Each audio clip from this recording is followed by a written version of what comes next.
संचयन पेज हमारा है 54। कर्म का भ्रम। मनुष्यों को लगता है कि यदि वे सब समय उत्तेजना में कर्म के आवेश में आकर दौड़ धूप नहीं करते फिरते तो वे कुछ नहीं कर रहे हैं। यह सोचना एक भ्रम है कि इन तथाकथित क्रियाशीलताओं से चीजें बदल सकती हैं। सारे समय व्यक्ति जो इतना लगा रहता है एक्टिविटी के अंदर, और एक व्यक्ति शांति से बैठा रहता है, दूसरा कहते हैं अरे काम नहीं करता है। माँ ये कह रही है कर्म कर्म का भ्रम।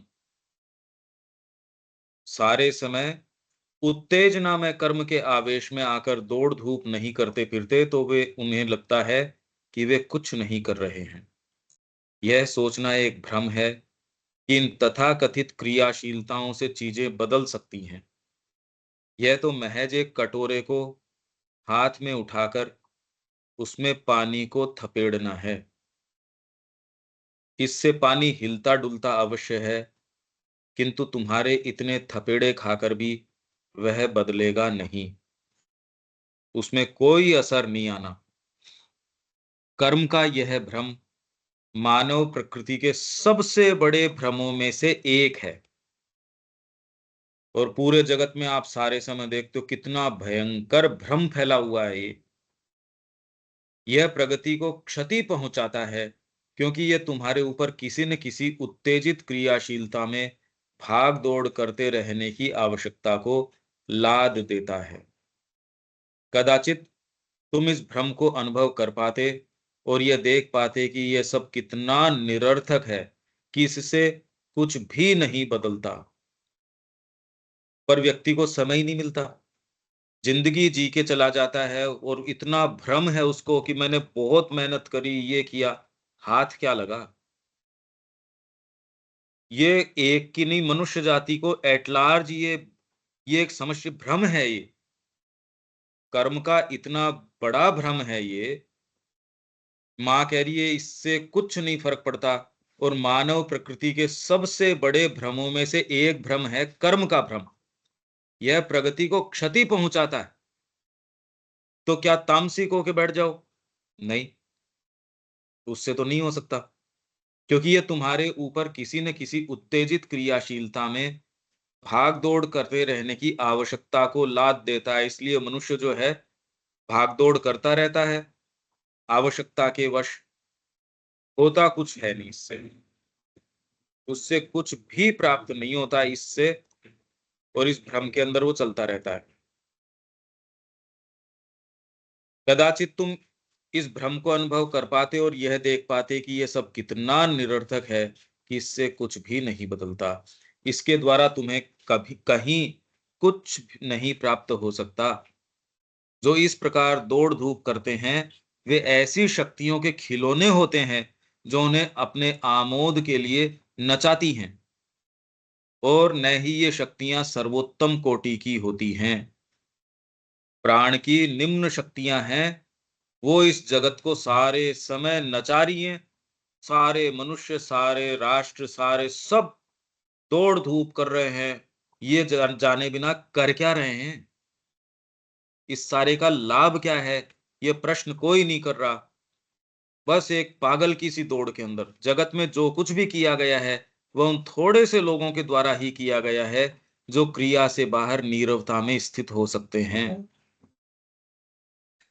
ये सबसे बड़ी चीज है, नहीं तो प्रश्न ही नहीं करता व्यक्ति जीवन के अंदर, क्योंकि ऐसे लोग ही भागवत शक्ति के उपकरण होते हैं। तो क्या महर्षि अरविंदो कार्य नहीं कर रहे थे? बहुत गंभीर कार्य कर रहे थे। ये सक्रिय प्रतिनिधि और सचेतन उपकरण हैं। ये उन शक्तियों को उतार लाते हैं जो जगत का परिवर्तन करती हैं। चीजें इसी प्रकार की जा सकती हैं, बेचैन क्रियाशीलता से नहीं। अभी तो सारे समय एक्टिविटी, सब समय किसी न किसी चीज के अंदर लगाए रखना, नहीं तो वाइटल बोर हो जाएगी। आप अगर प्रेम से कहीं रह रहे हो तो वाइटल को अच्छा नहीं लगेगा। शांति, स्थिरता और नीरवता की अवस्था में ही जगत का निर्माण हुआ था।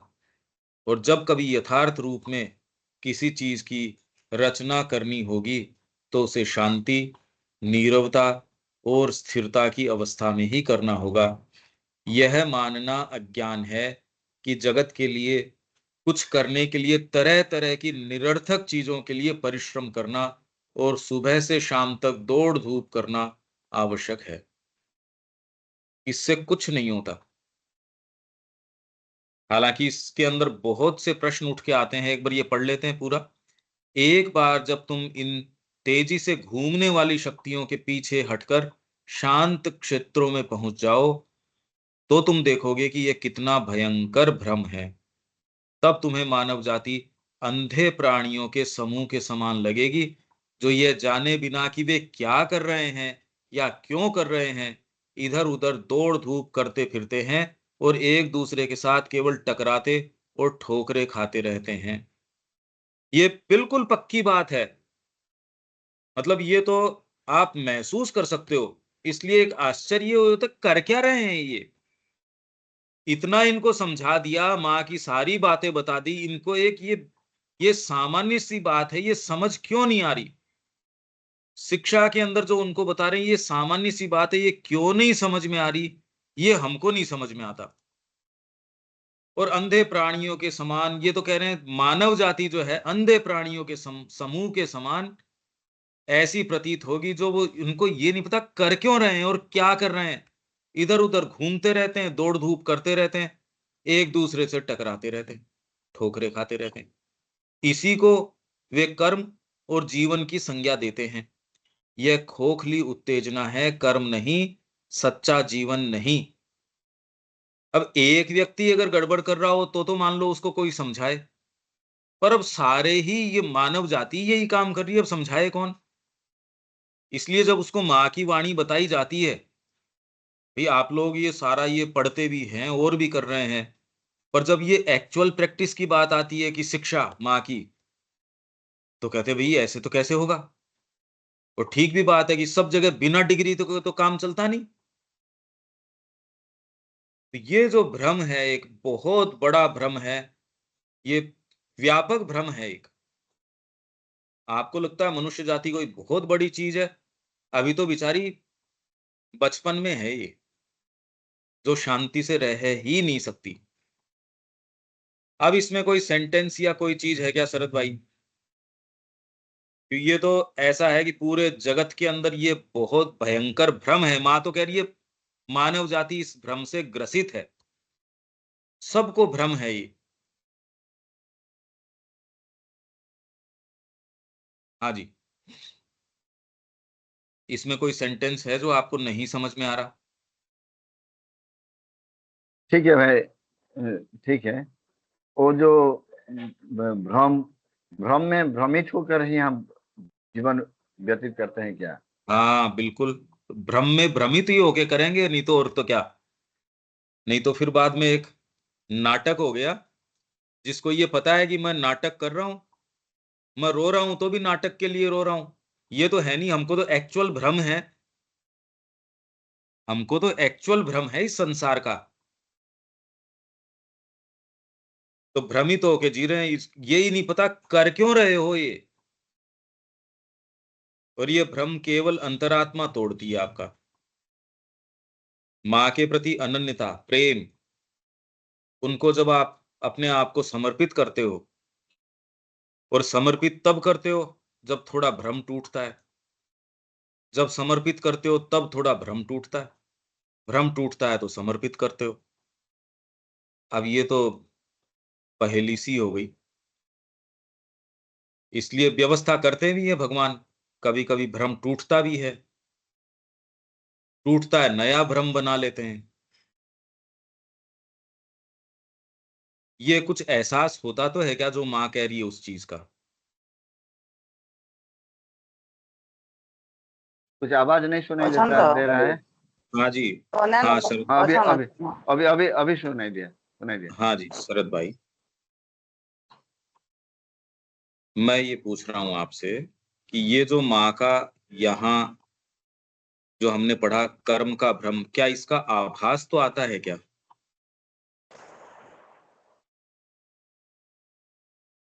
जो माँ ये कह रही हैं हाँ हाँ भाई, इसका कभी ये जो, कभी हाँ भाई, थोड़ा थोड़ा आता है काम है, ऐसे मैं समझता हूँ, ऐसे भ्रम में भ्रमित होता हूँ कि और दूसरे चीज को आगे जाने के लिए कोई भी रास्ता दिखाई नहीं देता है। ऐसे भ्रमित होकर हम जीवन व्यतीत करता हूँ, ऐसे लगता है मुझे।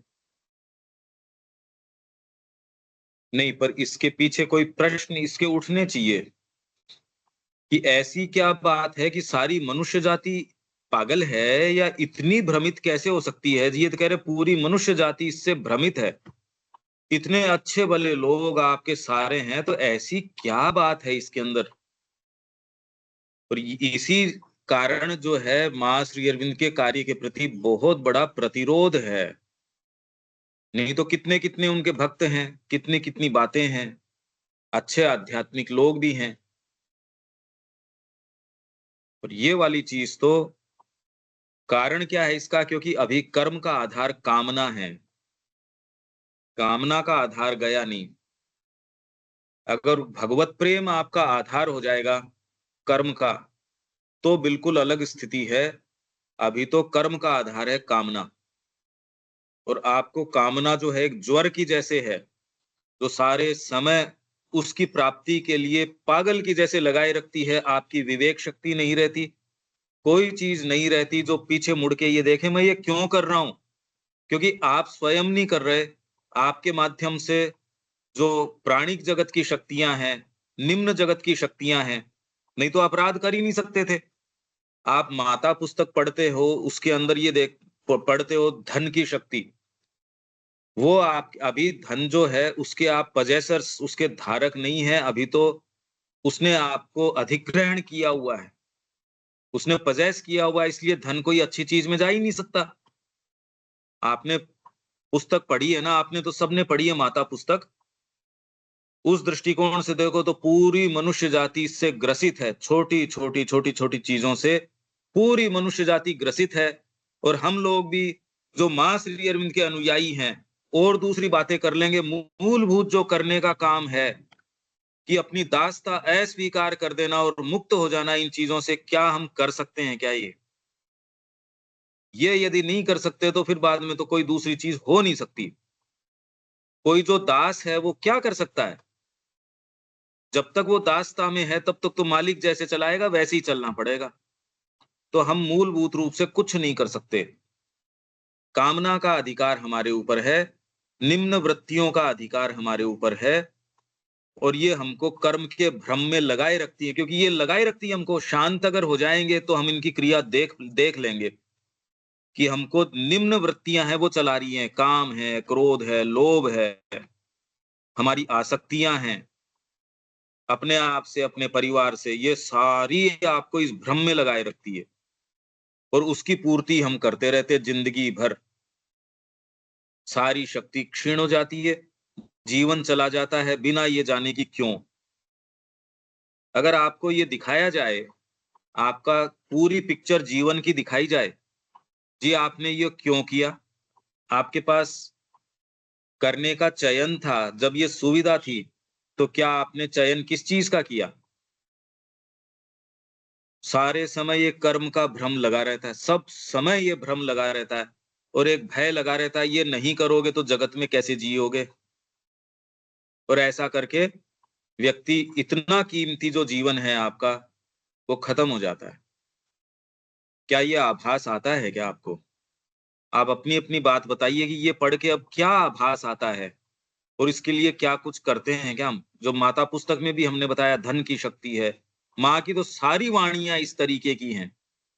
हाँ जी शरद भाई। हाँ भाई, आप जो बोला ये सही है। आप अपना कामना के पूर्ति के लिए, कामना का आवश्यक के अनुसार ही हमारा वो जीवन धीरे धीरे व्यतीत हो रहा है। हम हमारा असल जीवन का उद्देश्य, हम क्यों इधर जिंदा हूँ, इसी के पीछे नहीं लगकर हमारा कामना के पूर्ति के लिए ही हम सतत चेष्टित रहते हैं। और हाँ जो धन का बारे में भी बोलते हैं, ये भी हम, हमारा ऊपर धन हावी है, हम धन के हम्म। ऊपर हावी नहीं हुआ हूँ, ये भी हाँ सही हाँ, बात है। बिल्कुल। माँ के प्रयोग के लिए हमने उसको समर्पित किया ही नहीं है। माँ की और कोई भी चीज आप जगत के अंदर देखो, विपरीत जो शक्तियां हैं उनके लिए तो बही चली जाती हैं। धन जो है, जो स्त्री गमन के लिए चला जाएगा, मदिरा के लिए, शराब के लिए, अपराध के लिए, इन चीजों के लिए तो धन एकदम यूं खुला उनको। और यही अगर भागवत कार्य के लिए हो तो पलट पलट के व्यक्ति पूछता है क्यों, कितना चाहिए, कैसे चाहिए, ये चाहिए। भागवत कार्य के लिए धन नहीं दिया जाता, आसुरिक कार्यों के लिए तो खुले द्वार हैं। यदि हम भी यही काम कर रहे हैं तो ये प्रतिरोध है माँ के काम के प्रति, माँ श्री अरविंद के कार्य के प्रति, ये सबसे बड़ा प्रतिरोध है। अगर हम आसुरी चीजों को और दूसरी आप प्रार्थनाएं करें उससे कुछ नहीं होगा, क्योंकि जड़ जहां है यदि उसको नहीं करते तो आप छोटी छोटी अगर उसकी कटिंग करते हो तो उससे क्या होने वाला है। एक बड़ा पीपल का पेड़ है, जड़ उसकी अगर आप नहीं निकाल रहे, बड़ा वृक्ष उसने पूरे चारों तरफ कर रखा है, आप छोटी छोटी एक एक पत्ता इधर उधर करते हो, क्या फर्क पड़ना उससे। अपने आप को माँ के चरणों में ऑफर कर देना, समर्पित कर देना। सारों की निम्न वृत्तियां हैं, सबकी जड़ इसी से कट सकती है। यही चीज वास्तव में हम कर रहे हैं या नहीं कर रहे हैं, ये बताओ। आप अपनी अपनी बताओ, इसके अंदर कौन सी चीज रोक रही है, या कितना कर पाए हैं, या इस बात में सहमति है या नहीं है। नहीं तो हम चर्चा भी कर रहे हैं, सत्र भी कर रहे हैं, सारे कर रहे हैं, पर वास्तव में समस्या जहां है उसकी चर्चा नहीं हो रही। उसको हम अलग से रखते हैं और फिर बाद में कहते हैं माँ की अलग से अभिप्सा भी करो, ये भी करो, वो भी करो। अरे भैया, जैसे ये बताते, माता जी बोलती है कि कुछ आप जादू की मूवीज देखते हो तो उसमें कोई व्यक्ति, उसका प्राण उसने किसी तोते के अंदर रख रखा है और वो तोता पेड़ के ऊपर बैठा, जब तक आप उस तोते को नहीं मारते तब तक तो वो जादूगर मरता नहीं। तो हमारी सारी ग्रंथि जहां अटकी हुई है उसको अगर आप टच नहीं करते तो आपने केंद्र भी बना लिया, फोटो भी लगा ली, उसमें अगरबत्ती भी करते हो, ये सारे काम करते हो, सत्र भी करते हो, भाग दौड़ भी करते हो, और तोता तो वहीं का वहीं बैठा है। तोते की तरफ चलने की कोई हिम्मत नहीं करता। तो ये भ्रम लगा रहता है। सारी शक्तियां, मानव जाति सारी ऐसे चल रही है, देखो आप क्या बात चल रही है। यही विशेषता है माँ श्री अरविंद की। ये पहली बार ऐसी शक्ति है जो आपको ये कह रही है कर क्या रहे हो ये। और एक व्यक्ति की बात नहीं, मानव जाति क्या कर रही है। क्या ये अब कुछ समझ आ रहा है, या ये पूरा पैसेज। अब कोई प्रश्न है तो बताओ इसमें। ओके, क्या ना पचरा भी पचरून राजेश भाई, सविता आपा, रमेश भाई अछन, कुछ पूछना है पूछिए कि ना लेते कहवे कहून किसी भाई मेरे आप तो अपने हिसाब, अपने मेरे जीवन को मेरे आप देखिए, और आपको क्या मेरे महसूस होता अपने जीवन को देख के, वो देखिए। मेरा एक क्वेश्चन है, प्रश्न है, संदेह है मेरा मन में। हम तो कोशिश करते हैं, वो जो बोला आप, इतना बड़ा जड़ है, उसको नहीं निकाल के हम छोटा छोटा पत्ता को निकालना चाहते हैं।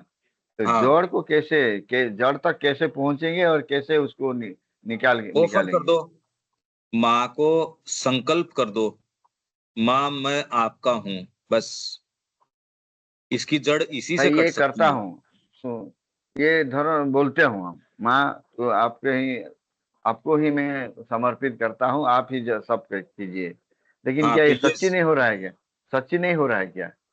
नहीं, जिस भाग में हो रहा है उतना तो हो ही रहा होगा, निश्चित रूप से।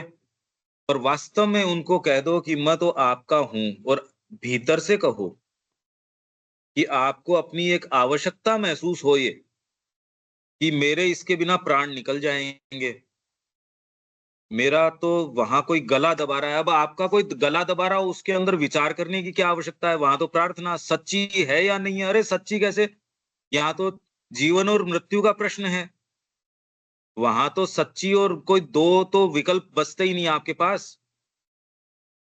कि कोई डूब रहा है कोई व्यक्ति, वहां प्रार्थना जो उसकी होगी उसमें सच्ची या झूठी के दो विकल्प तो बचेंगे ही नहीं। ये जब आपकी आवश्यकता बन जाएगी कि मैं माँ के बिना नहीं रह सकता।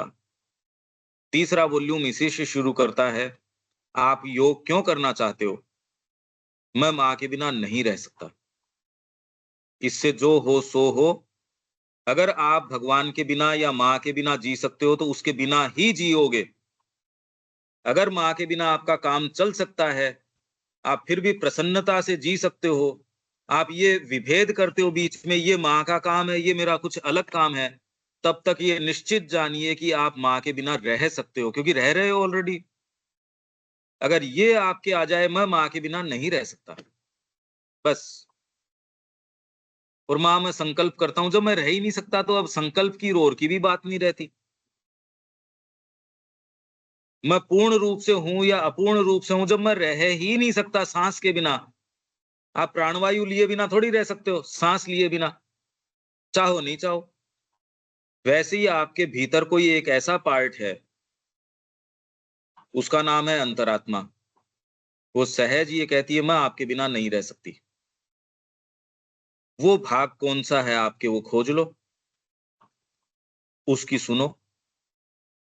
अगर माँ के बिना रह सकते हो तो उसके बिना ही रहोगे, क्योंकि मन प्राण शरीर तो आपको नए नए बहाने बता देंगे उसके बिना रहने के।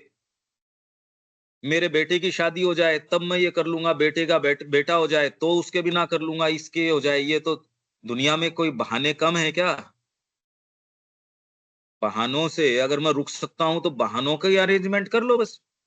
इतने के अंदर एक बहाना 10 साल ले गया, 15 साल ले गया, 20 साल ले गया, 2-3 बहाने में जीवन चला जाएगा। बहुत ज्यादा बहाने चाहिए किस लिए? एक भाग आपका वो कौन सा है, माँ मैं आपके बिना नहीं रह सकता, इस जीवन का और कोई औचित्य नहीं है, वो भाग पता कर लो आपके भीतर है। और अगर माँ के बिना रह सकते हो तो उसके बिना ही रहोगे, ये तय मानिए, ये निश्चित है। तो ये पता करो, आप माँ के बिना रह सकते हो या माँ के बिना नहीं रह सकते,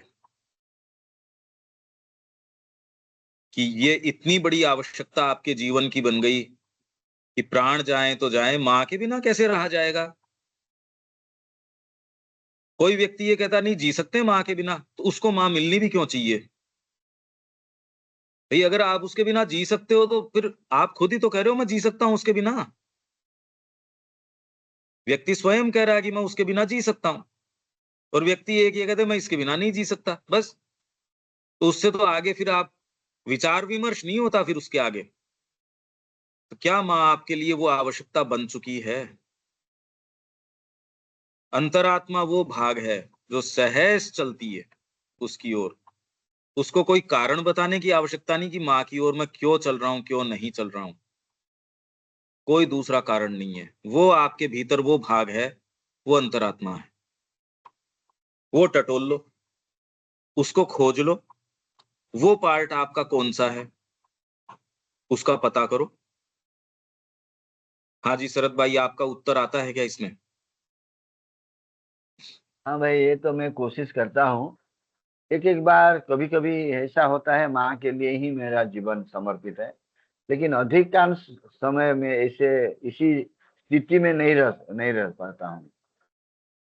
कभी कभी ऐसे कुछ समय के लिए तो होता है। इसी समय बहुत अच्छा लगता है, बहुत अंतर अंतर में निवास करने जैसा लगता है। लेकिन ये हर समय में होता है। जिस समय होता है उस समय माँ से ये पूछो, अब मेरे को आप कहाँ चाहते हैं? जब ये स्थिति हो कि मैं माँ के बिना नहीं जी सकता और मेरे जीवन का कोई और अर्थ नहीं है, उस समय माँ से ये पूछो, आप मेरे जीवन में क्या चाहती हैं? उस समय आपकी बीच में ये नहीं होना चाहिए कि नहीं मेरे को तो इसी चार दीवारी में रहना है, मेरे को इस पत्नी के साथ, बच्चों के साथ, इस घर में, इस यहाँ मेरे जीवन का ये। अभी आप माँ का आस्वादन करना चाहते हो, माँ को ऑफर नहीं करना चाहते। अभी ये है कि मेरे को वो स्थिति कुछ समय तो अच्छी लगती है, सब समय नहीं बनी रहती। मैं माँ का आस्वादन करूं, माँ के मैं उपयोग में नहीं आऊं। इसमें भाव ये है, सब समय मेरी स्थिति में जहां भी हूं, मेरी सुविधा से हूं, माँ उसको अपनी चेतना से भर दे। प्रश्न ये करो, आप क्या चाहती हैं? और वो जो कहें, क्या उसका साहस कर पाएंगे हम? माँ ये कहे मैं ये चाहती हूँ, वो तो कह देगी आपको। अगर आप प्रार्थना करते हैं, वो आपको कह देगी कि मैं आपसे ये चाहती हूँ। तब इसके लिए साहस चाहिए, वो जो कहे वो ही करना, क्योंकि ये आपकी अपनी अंतरात्मा की आवाज है। तो व्यक्ति ये पहले तय कर लेता है, नहीं मेरे को तो यही तो परिवार चाहिए, मेरे को यही चार दीवारी चाहिए, मेरे को यही लोग चाहिए, इसके अंदर माँ का आस्वादन मैं करूं, मेरे को माँ प्राप्त हो जाए, मैं माँ को प्राप्त नहीं हूं, वो एक फोटो में आ जाए, वो मेरे को डायरेक्टली संदेश न दें, आदेश न दें, तो मैं जब सुनना चाहूं तब तो पूछ लूं, जिस चीज के ऊपर मैं सिग्नेचर करवाना चाहूं, इस डॉक्यूमेंट में माँ सिग्नेचर कर दो, उस पे सिग्नेचर करवा लूं कि मैं ठीक चल रहा हूं, बस। अरे माँ क्या चाहती है ये प्रश्न होना चाहिए, और मैं वही करूं आप जो चाहते हो, पर उसके लिए मुक्त होना पड़ेगा। आप ये कहें कि पंकज भाई आप कहें मैं वैसे ही करूंगा, और उसके साथ मेरे मेरे को आप 50 नियमों की लिस्ट दे दो, इतनी बजे से इतनी बजे तो नहीं कर पाऊंगा, करूंगा तो भी उसके लिए मेरे को ये वाली गाड़ी चाहिएगी, उसके लिए ये वाली मेरे को और चीजें चाहिएगी, उसमें भी मैं देखूंगा। बताइए आप ऐसे व्यक्ति को नौकरी पे रख लेंगे क्या? तो हमारी प्रार्थना के साथ 50 नहीं पता नहीं 1000 शर्तें हम साथ में देके, प्रश्न ये है कि माँ क्या चाहती है, प्रश्न ये नहीं कि मैं क्या चाहता हूँ। इसलिए अभी तो हम क्या है कि ये अच्छी स्थिति आई, अब चेतना महसूस हुई, थोड़ा ये हुआ, थोड़ा वो हुआ, ये नहीं। माँ हमको उपयोग मुक्त रूप से पलट-पलट के, ये थोड़ी कि मेरा ये हो गया, माँ ने देखो ये क्या कर दिया, मेरा तो परिवार चला गया, मेरा तो पैसा चला गया, मेरा तो हेल्थ खराब। ये कोई बातें थोड़ी है। प्रश्न तो ये है, इसलिए अंतरात्मा आनंद में रहती है।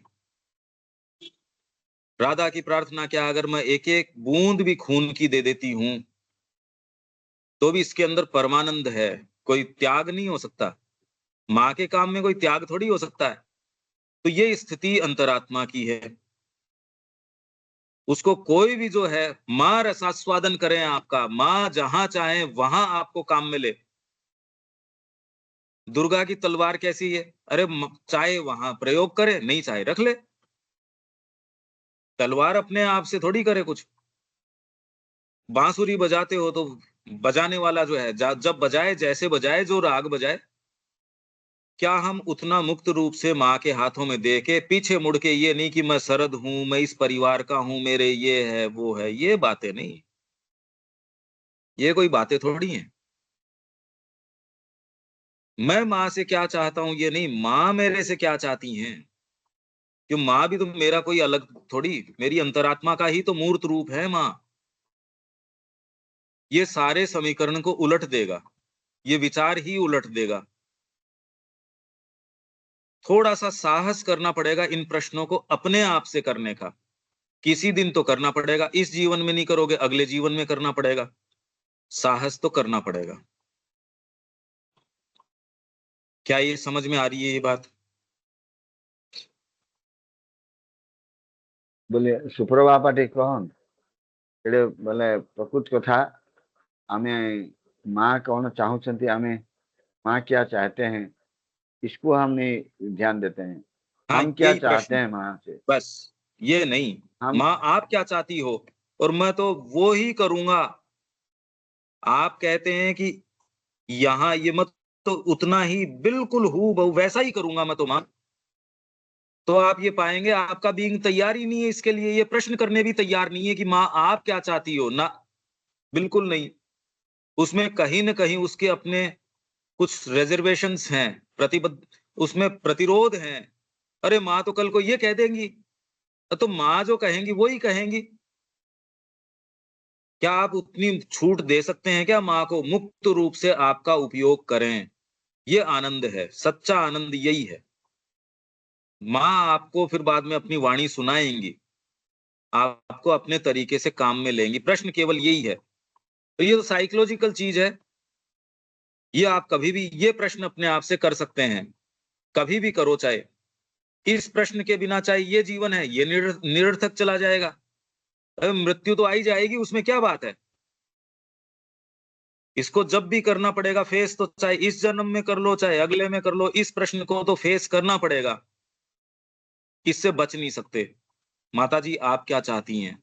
और मैं उसी का पालन करूँ जो आप चाहती हैं, बस। सीधा प्रश्न है यो तो, पर यो बहुत मुश्किल प्रश्न है ये। क्योंकि व्यक्ति के बीइंग में बहुत चीजें होती है, छोटी छोटी चीजों से बंधा होता है। और बोलिए इसमें, हाँ जी, किसी के, पर इतनी बात तो आपको समझ आ रही है शरद भाई? ये- हाँ भैया, मुझे तो आ रहे हैं, और दूसरे भी बोलिए, कौन बोलना चाहते हैं? टिकवा वाले चाहूँ कौन, कविता आपा, सुप्रभ आपा, राजेश भाई, टिकवा भी कौन, कौन बोलना चाहते हैं, बोलिए। कुछ बोलेंगे सुप्रभ आपा? तो अपन आगे चलते हैं फिर। हाँ बोलिए। नमस्ते भैया, नमस्ते। नमस्ते। नमस्ते। हम समझते हैं भैया, फिर भी क्यों इधर उधर हो जाते हैं। माँ की बात हम नहीं क्यों नहीं मानते, जो हो जाता है, जो कुछ हमारा माँ जो कहते हैं तो हम करते हैं, बोलते हैं, लेकिन जो कोई खराब हो जाता है, कोई कुछ हो जाता है, तो बोलते हैं माँ की इच्छा, हाँ माँ की इच्छा है बोल देते हैं, लेकिन आगे से जो माँ की इच्छा है वही होता है, वही नहीं सोचते। हो जाने के बाद पश्चाताप जैसे होता है, हाँ वो हुआ ठीक है, माँ की इच्छा है, हो जाता है। लेकिन जब नहीं हुआ तब नहीं सोचते हैं, हमारा इच्छा ये, हम ये करेंगे, वो करेंगे, ये करेंगे, अच्छे से रहेंगे, वो हम सोचते हैं हमारे। लेकिन माँ क्या सोचते हैं ये नहीं सोचते, माँ को नहीं पूछते हम। बाद में जो हो जाता है अनुशोचना करके बोलते हैं, हाँ ना, जो हमारा भाग्य में था, हमारा माँ यही चाहते हैं शायद, बोलते हैं। लेकिन कैसे होगा, माँ आगे से हमको कैसे पता चलेगा जे माँ यही चाहते हैं। हाँ, पर आप ये देख सकते हैं कहीं न कहीं अंदर आपको हर चीज का आभास है, उसमें आप भ्रमित नहीं हो सकते। मन ने तो आपको कोई एक एक उसका व्याख्या कर दी। आपने अपने आप को एक व्याख्या दे दी किसी भी चीज की, आपको जो अनुकूल लगता है उस तरीके से किसी की व्याख्या कर दी। भीतर से अंदर से आप जानते हो, कोई चीज जानते जरूर हो आप कि नहीं गलत था ये। इसमें आपकी अंतरात्मा कहती है नहीं, मैं आपके साथ नहीं हूं इस चीज में। अंतरात्मा तो ये कहेगी आपके पास समय है माँ को अपने आप को समर्पित करने का। उसमें हम जानते हैं कहीं न कहीं कमी रहती है, कहीं न कहीं कुछ रहता है, वो हम जरूर जानते हैं। उसकी तरफ हम कई बार क्या लगभग आंखें बंद कर लेते हैं वहां, जबकि हम भ्रमित नहीं हो सकते, हमारी चेतना अंदर से जानती है। यही मैं कह रहा हूं कि हमको साहस करना पड़ेगा। जहां हमारे कोई आंखें चुरा लेती है उस चीज को, उसी को देखना पड़ेगा। ये हम्म। साहस चाहे इस जीवन में कर लो, नहीं तो ये अच्छा। जीवन चला जाएगा, अगले में कर लो। ये साहस किए बिना बताइए और उपाय क्या है, आगे कैसे जाओगे? जिस द्वार से आपको प्रवेश करना है उस द्वार के पास जाके हर बार मैं उस द्वार में प्रवेश नहीं करता, इधर उधर निकल जाता हूं मैं। अरे द्वार में प्रवेश करोगे तब अंदर जाओगे। वो आज जाओ चाहे कल जाओ, द्वार में प्रवेश करना पड़ेगा। अगर आप ये सोचिए कि जो जो खूब अपने आप को सिंसियर रखता है, तपस्या करता है, वो भी चला जाता है, और जो कुछ भी नहीं करता, वो भी जो चला जाता है। इनसिंसियर आदमी है, वो भी चला जाएगा, तो फिर परम प्रज्ञा तो मूर्ख हुई। हम्म। कोई बच्चा मेहनत कर रहा है तो भी वैसा ही है, जो बच्चा मेहनत नहीं कर रहा वो भी तो वो भी। परम प्रज्ञा क्या हुई, ये तो मूर्ख हुई। इसलिए हमारी चेतना जानती है हम वास्तव में समर्पण कर रहे हैं, या हम सुविधाजनक तरीके से जहां आंखें चुरानी होती है वहां उसको, माँ की जब इच्छा होगी तब हो जाएगा ये बोल के माँ को तो हम अपने उपयोग में ले रहे हैं, माँ को ऑफर कहाँ कर रहे हैं।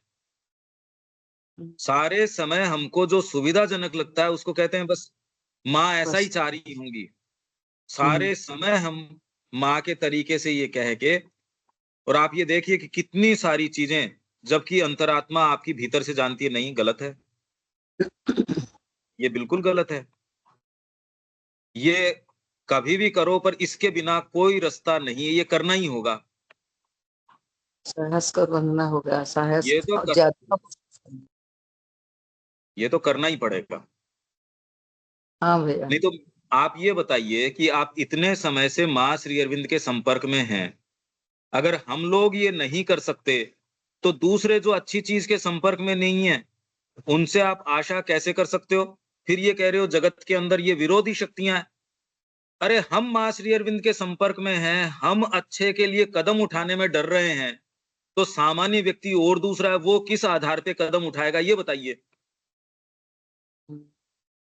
तो मां श्री अरविंद से जो संपर्क में है वो लोगों को तो साहस करना चाहिए और भीतर का जो सत्य है उस तरीके से अपने जीवन को जीना चाहिए। ये आनंद का रास्ता है, इसमें तकलीफ नहीं हो सकती कभी भी।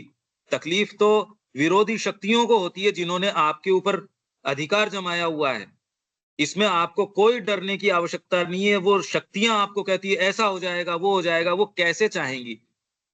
आपका मकान जो है किसी ने अनधिकृत तरीके से उसके ऊपर अधिकार कर रखा है, आप उसको खाली करवाते हो तो वो आदमी तो कैसे छोड़ना चाहेगा उस मकान को, है तो आपका। तो माँ का जो जो आपके बीइंग है, जो सत्ता है, उस पे अधिकार कर रखा है दूसरी चीजों ने। उनके कोई प्रॉब्लम नहीं होती, आप सत्र करो, आप चाहे पुस्तक पढ़ो, उनमें कहीं कोई दिक्कत नहीं है। पर इस प्रश्न में दिक्कत आएगी, जो मैं प्रश्न आपसे कह रहा हूं उसमें दिक्कत आएगी। बाकी तो आप सारे काम कर ही रहे हैं सारे लोग, उसमें कहाँ दिक्कत आ रही है?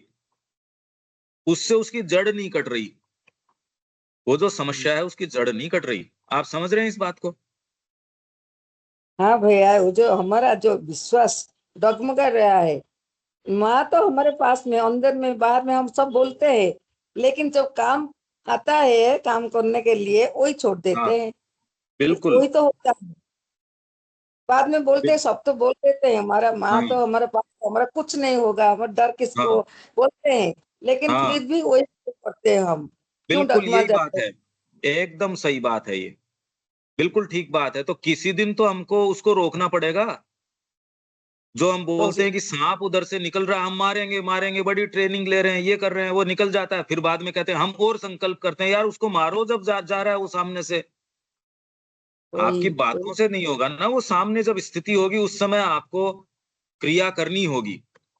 वो चाहे आपको कुछ भी करना पड़े, वो क्रिया करनी ही होगी। हाँ भैया, हमारा जब जो डगमगा जाता है ना विश्वास, उसको और दृढ़ करना होगा। जो माँ हमारे पास है, हम उसको पकड़ के रखना है, यही होगा। जब भाई जितना माँ से बार बार ये प्रश्न आप कीजिए, आप क्या चाहती हैं? ठीक है भाई। और थोड़ा भीतर से विवेचन कीजिए। इसमें जो आपके निम्न भाग हैं जो आके उसमें घुस जाते हैं, आप हम्म। भगवान के लिए भोग लेके जा रहे हो, प्रसाद लेके बनाया आपने जा रहे हो। कोई बीच के अंदर पशु आता है और उसके अंदर कोई कुत्ता आया, उसने उसमें से थाली के अंदर से एक कोई चीज उठाई, अब भगवान के लिए भोग लग सकता है क्या उसका, ये बताइए। नहीं। तो हमारे भी इनका कैसे लग जाएगा जब दूसरी चीजें आके बीच बीच के अंदर इसमें घुस जाती हैं? तो हमको तो क्या जैसे अशुद्ध सब, चीज माँ और श्री अरविंद को कैसे दे देंगे हम? इसलिए हमको सावधान तब करना पड़ेगा ना। जैसे कुछ ऐसे नहीं होगा, जैसे हमारा कोई विरोधी नहीं करेगा, हमारा शुद्ध रहेगा, हमारा पवित्र रहेगा, हमारा जो जो ये लेते हैं हम माँ को जो अर्पण करते हैं, वही हमको करना पड़ेगा भैया। ठीक हाँ, है। तो उसका एकमात्र तरीका ये है, माँ मैं आपका हूँ, बस। और इस बात को बार बार कि मेरे मैं आपके बिना नहीं रह सकता। अगर आप माँ तो के बिना रह सकते हो, पहले तो इस प्रश्न का अपने आप में टटोलो। क्या आप माँ हाँ। के बिना रह सकते हैं? नहीं रह नहीं। सकते तो वो कौन सा भाग है जो उनके बिना रह रहा है? धीरे धीरे जो भाग नहीं रह सकता, माँ को अनन्य रूप से प्रेम करता है, उसको अपने जीवन का मार्गदर्शक बनाओ। उसी के तरीके से सोचो, उसको नेता बना लो अपना। हाँ वो भैया। है आपकी अंतरात्मा, वो ही नमस्ते भैया। आपकी अंतरात्मा है। ठीक है भाई। दूसरे भाग तो रह सकते हैं माँ के बिना, उनको कोई दिक्कत नहीं है। अरे पर जीवन चला जाएगा हमारा।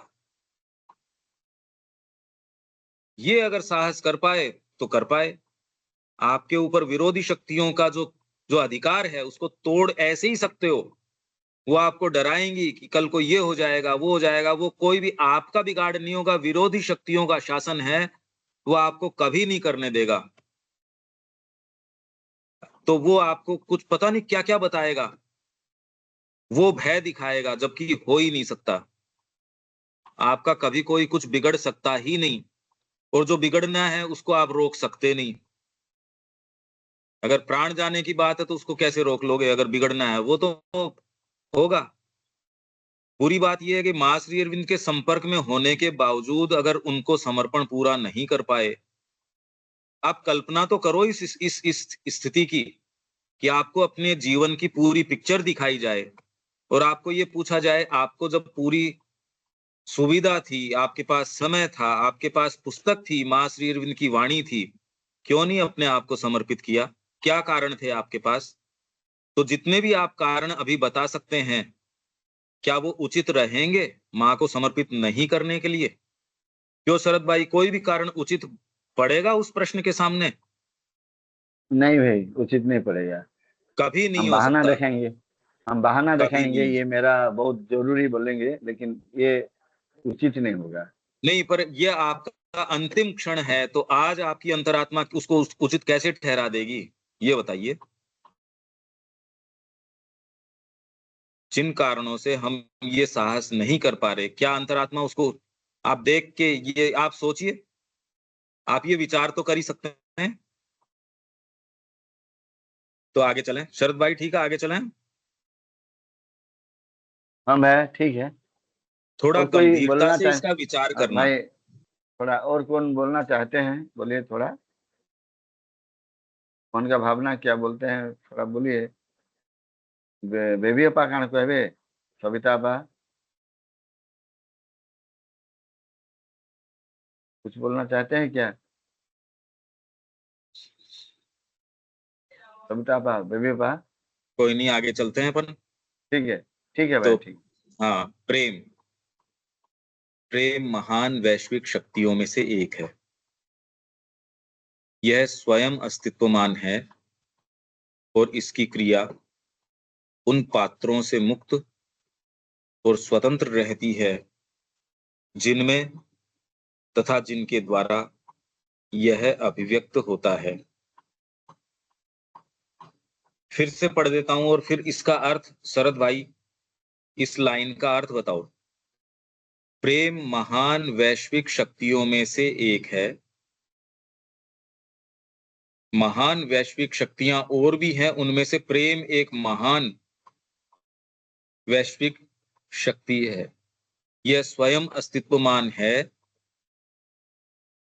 और इसकी क्रिया उन पात्रों से मुक्त और स्वतंत्र रहती है जिनमें तथा जिनके द्वारा यह अभिव्यक्त होता है। एक एक लाइन एक बार, ये बड़ी इंपॉर्टेंट बात है। ये क्या अर्थ हुआ इसका? सेंटेंस का क्या अर्थ है? मेरा दो प्रश्न है भैया। यह स्वयं अस्तित्वमान है स्वयं क्या? अस्तित्वमान है। और उनकी क्रिया उन वैश्विक पात्रों से मुक्त है। नमस्कार। कौन सा पात्रों से वैश्विक मुक्त है? शक्तियों वाले है। वैश्विक वैश्विक, वैश्विक शक्तियों बोले वाले। कौन बोलता है ये? विश्व स्तरीय। वैश्विक। सविता बोलते हैं, सविता। नमस्कार नमस्कार। नमस्ते। प्रेम है। हाँ जी। प्रेम वैश्विक शक्ति मतलब विश्व शक्ति रहो, विश्व वैश्विक शक्ति रहो, शक्ति। विश्व शक्ति रहो, ओहो। विश्व शक्ति। हाँ हाँ बस, हाँ ठीक है ठीक है ठीक है, आगे बढ़िए। हाँ शरद भाई बोलिए, क्या बोल रहे हैं आप? मैं, हाँ मैं तो ये थोड़ा असमंजस में है। यह स्वयं अस्तित्वमान है और उनकी क्रिया उन पात्रों से मुक्त है। इसे थोड़ा मुझे नहीं समझ में आता है। हाँ, एक धीरे धीरे चलते हैं। हाँ ठीक है। पहली तो समझ में आ गई, क्या प्रेम महान वैश्विक शक्तियों में से एक है, इसका क्या अर्थ हुआ? मैं तो ये समझता हूँ, ये हमारा प्रेम को हम जैसे समझते हैं, हमारा जैसे प्रेम का जो अर्थ निकालते हैं उससे बहुत ज्यादा है। ये वैश्विक शक्ति में हम उड़िया में बोलते हैं विश्व स्तरीय जेते जेते महान शक्ति अच्छी से भी तो प्रेम, प्रेम एक शक्ति है, ऐसे समझते हैं भाई हम। विश्व स्तरीय, विश्व, वो हमारा यूनिवर्सल। जैसे है, हम जैसे इसको लेते हैं मतलब इंडिविजुअल, इसके अंदर यूनिवर्सल। मनुष्य के अंदर तो ये अभी धारण क्षमता ही नहीं है मनुष्य की, तो प्रेम की, ज्ञान की धारण क्षमता नहीं है मनुष्य की, चेतना की धारण क्षमता नहीं है, उसके पास बहुत छोटी धारण क्षमता है। पहले तो एनर्जी ग्रहण करना ही हमारे लिए बहुत थोड़ा एनर्जी ग्रहण कर सकते हैं, और फिर धारण क्षमता नहीं है। जैसे आप एक एक बांध बनाते हैं, उसकी आप कैपेसिटी बताते हैं कि इसकी धारण क्षमता ये है। पानी अगर उससे ज्यादा वेग होगा, ज्यादा होगा तो उसको तोड़ देगा। तो वैसे ही हमारी जो धारण क्षमता बहुत थोड़ी है। आपके पास कोई थोड़ी भी क्षमता आ जाए तो वो अपनी सीमाएं तोड़ देती है। अगर आपको थोड़ा ज्ञान आ जाए, थोड़ा आपको अधिकार मिल जाए, थोड़ा आपको अभी तो छोटी छोटी चीजें हैं उसकी धारण क्षमता नहीं है। धन अगर आपको मिल जाए थोड़ा सा, आपको अगर कोई लॉटरी लग जाए, आपको कोई स्त्री मिल जाए, आपको कोई ऐसी चीजें, आपको कोई थोड़ी वाहवाही मिल जाए, नाम, प्रतिष्ठा, पद, अभी तो हमारी पाचन शक्ति इतनी है नहीं, कुछ आपको थोड़ा सा भी ये मिल जाए, फिर आप में कोई गुण आ जाए, कोई विद्या आ जाए, आप प्रकांड पंडित बन जाएं, आप विश्व के सबसे अच्छे संगीतकार बन जाएं। क्या इसकी धारण क्षमता मनुष्यों में तो नहीं मिलती। आपको अगर कोई पद मिल गया, प्रधानमंत्री है कोई, यहां तो छोटा सा पद मिलते ही उसके सिर के भीतर से निकल जाती है, उसको बुखार हो जाती है इस चीज की। एक उसको कोई भी क्लर्क की भी नौकरी मिल जाती है तो वो कह रहा मैं किसके बराबर। धारण क्षमता है ही नहीं अच्छी चीजों की, तो मतलब ये तो प्रेम कहाँ, प्रेम तो है ही नहीं। बहुत ज्यादा बड़ी शक्ति है, सबसे बड़ी शक्तियों में है, जिसका कि धरती के ऊपर सबसे कम असर है। प्रेम प्रेम की धारण क्षमता ही नहीं है। तो ये अपने आप में बहुत बड़ी शक्ति है, वैश्विक शक्ति है।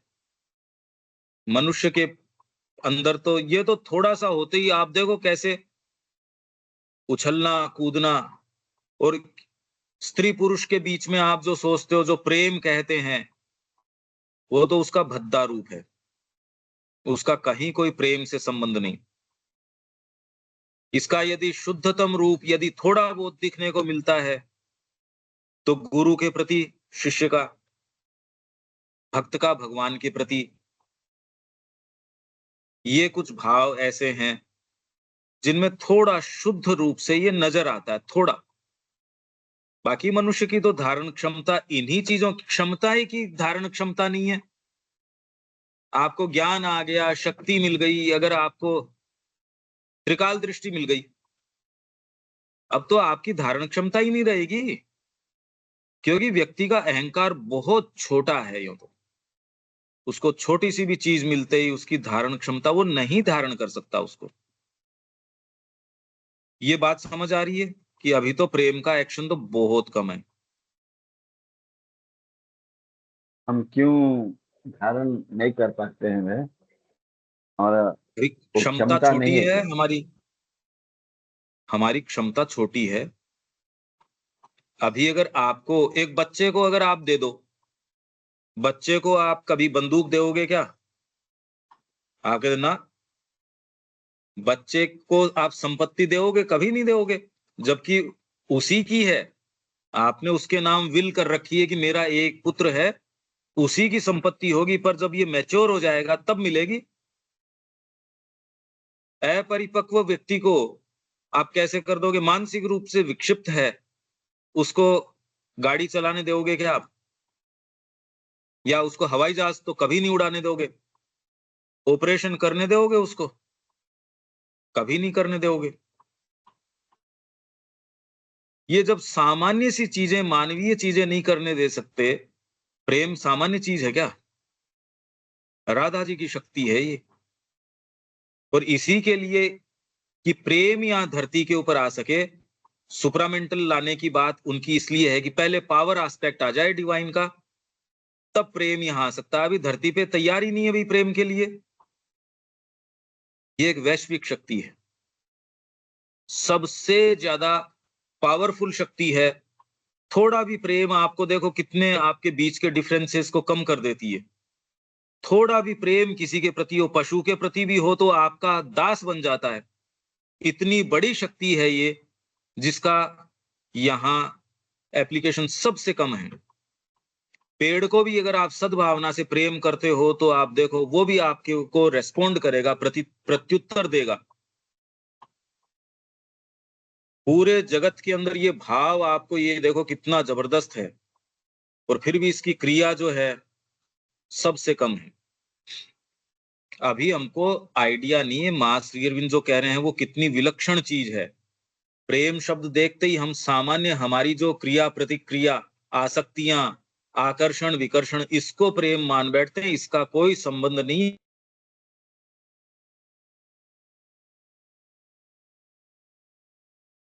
इसका कहीं कोई संबंध नहीं है प्रेम से।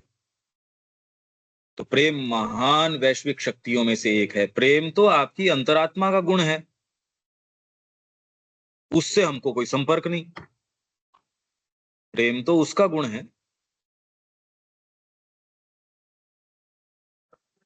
उसके सामने तो सारी भैया, शक्तियां हैं एकदम। हाँ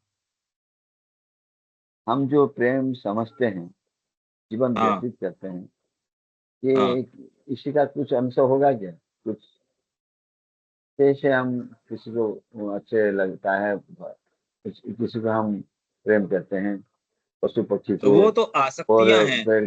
वो वो तो इंद्रिय चीज है, इंद्रिय गम्य चीज है, वो इंद्रियों की है। उसमें तो ये वाइब्रेशन आता ही नहीं,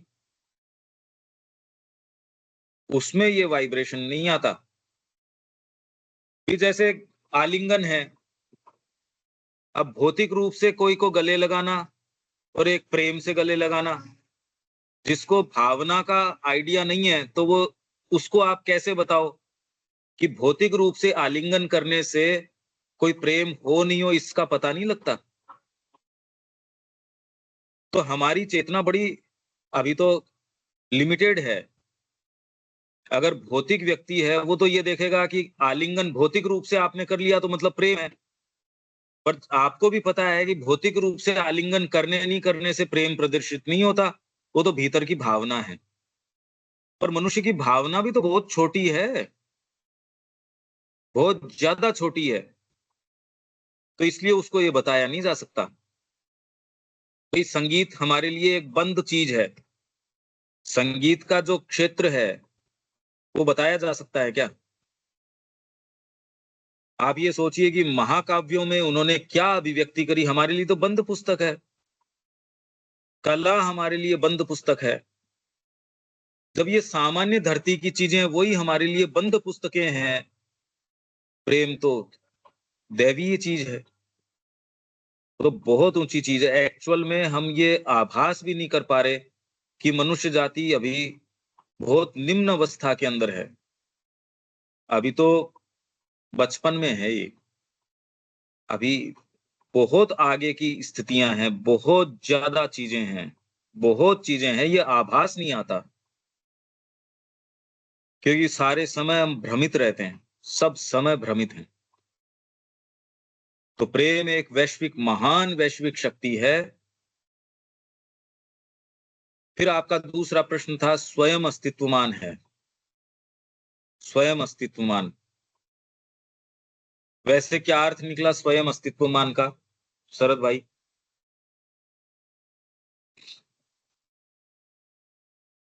ये मैं समझता हूँ, ये अ, भगवान का एक अंश है हमारे लिए ये। आप किसी से प्रेम करो या नहीं करो, इससे फर्क नहीं पड़ता। कोई व्यक्ति करे नहीं करे, ये तो इंडिपेंडेंटली एग्जिस्ट करता है, स्वयं अस्तित्वमान है। शरीर स्वयं अस्तित्वमान नहीं है, प्राण चला जाएगा शरीर नहीं रह सकता। प्राण स्वयं अस्तित्वमान नहीं है। प्राण अगर आपके सिर में भी चोट लग जाती है तो आदमी कोमा में चला जाएगा, ज्यादा समय नहीं जी सकता। तो माइंड अगर नहीं रहेगा तो प्राण नहीं रह सकता, प्राण नहीं रहेगा तो शरीर नहीं रह सकता। माइंड अपने आप में, मतलब ये सारी कड़ियां जितनी भी आप देखोगे स्वयं अस्तित्वमान नहीं है, निर्भर हैं।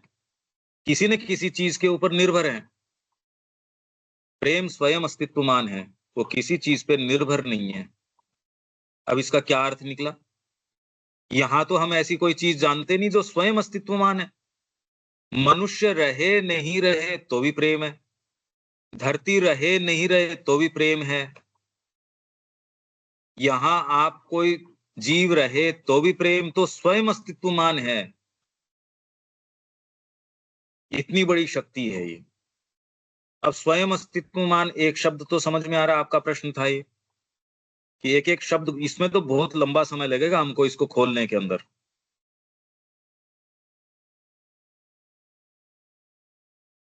हाँ जी शरद भाई, ये बात तो समझ आती है। अब ये प्रश्न आपका था ये तो।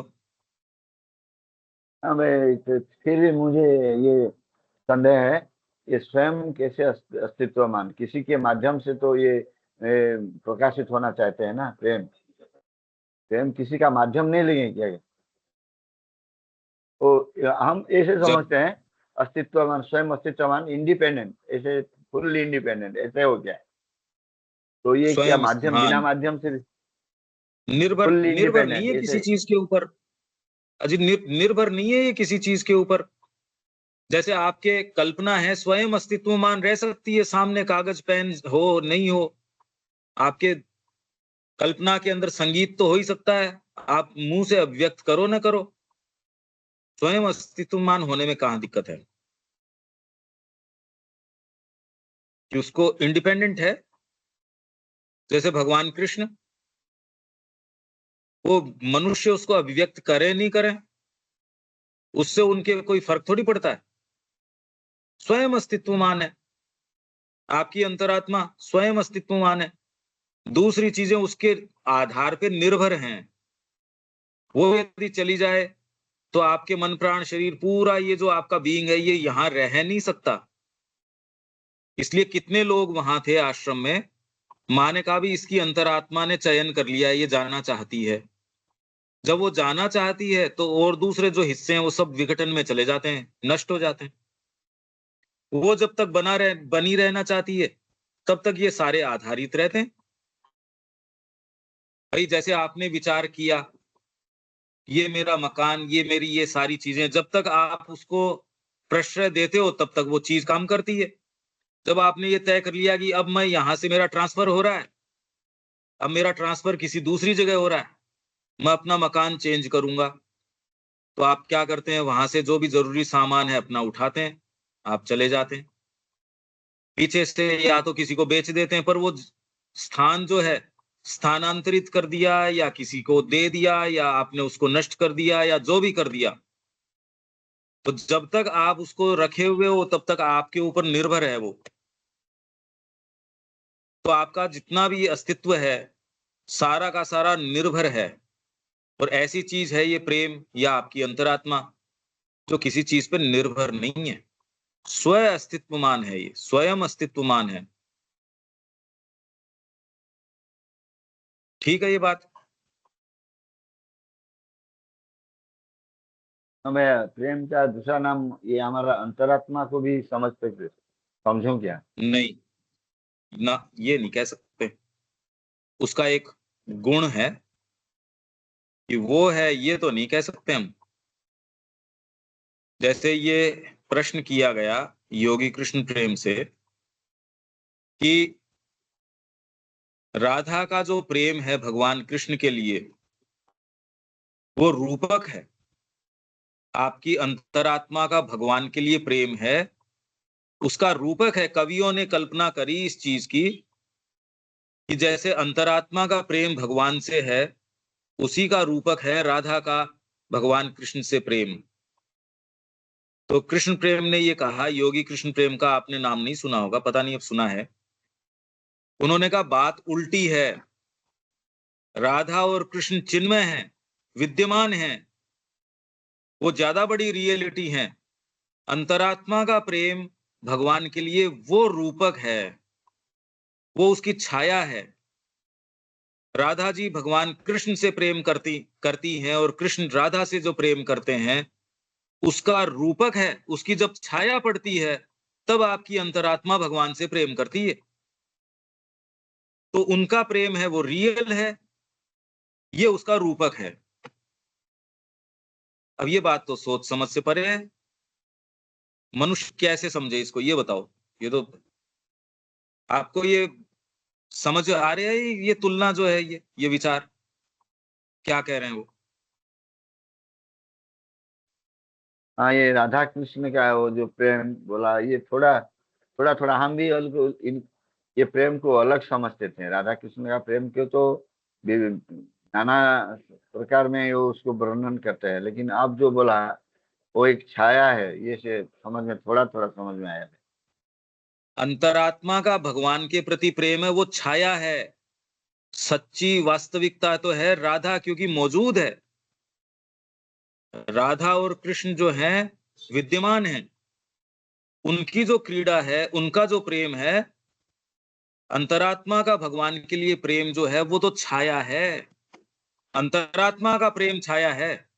राधा जो प्रेम करती है भगवान कृष्ण से, वो सत्य है। अंतरात्मा का प्रेम भगवान के लिए वो उसकी छाया है। अब ये तो बड़ी विचित्र बात है, बड़ी गुह्य तरीके की बात हो गई है। ये तो सुनने में नहीं आती इस तरीके की बात। यहां ये कह रहे स्वयं अस्तित्व और इसकी क्रिया उन पात्रों से मुक्त और स्वतंत्र रहती है। पात्र कौन है?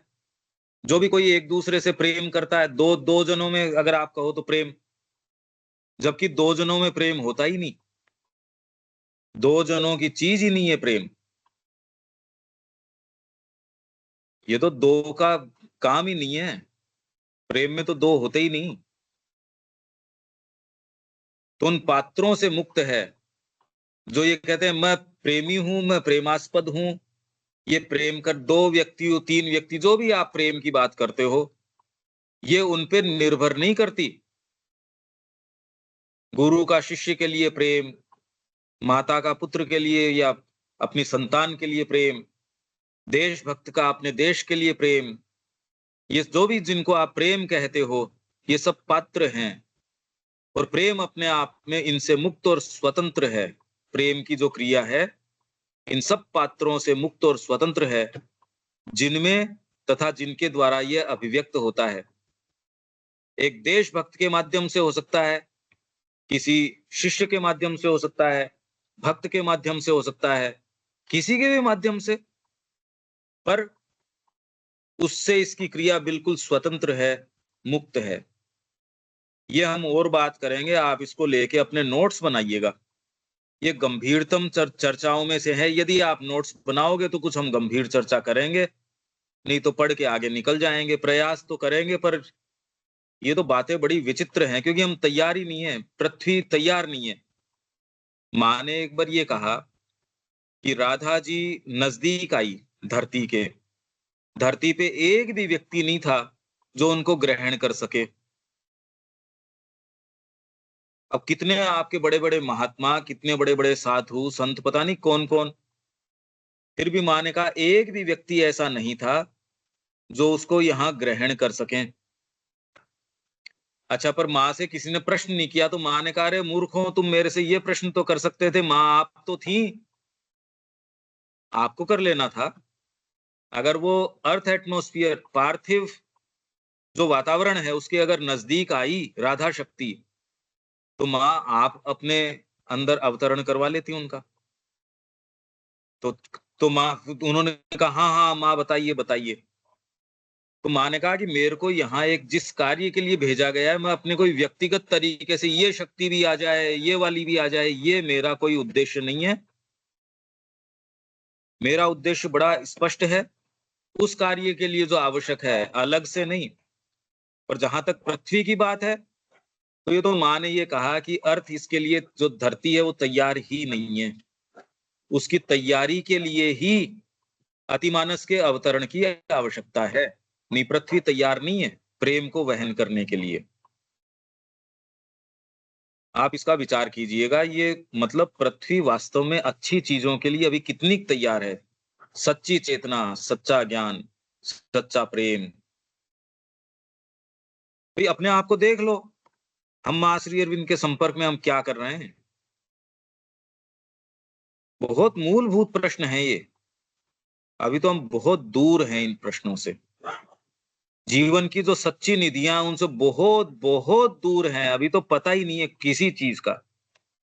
अब पहले तो थोड़ा थोड़ा आभास आएगा, अरे ये बात क्या, हमारे गुरु कैसी विलक्षण बातें कर रहे हैं, मां श्री अरविंद कैसी विलक्षण बात कर रहे हैं, और कर रहे हैं वो तो ऐसी बात हमारी सोच समझ से बिल्कुल परे है।